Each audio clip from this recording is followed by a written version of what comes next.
গত ক্লাসে আমরা বালির রেটটা ক্যালকুলেশন করে রেখেছিলাম। আজকে আমরা ক্যালকুলেশন করব আমাদের বালির কস্টিংটা।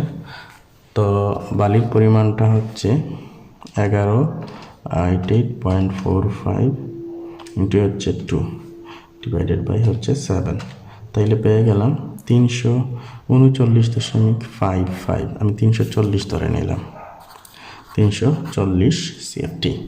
তো আমরা যেভাবে সিএফটি বলি ফিল্ডে কিন্তু শুধু ফিট বলে থাকে।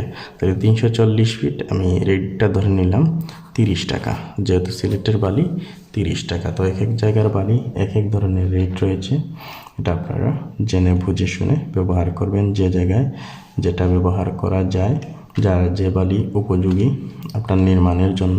তো পেয়ে গেলাম 10,200 টাকা। তাইলে 10,200 টাকা পেয়ে গেলাম।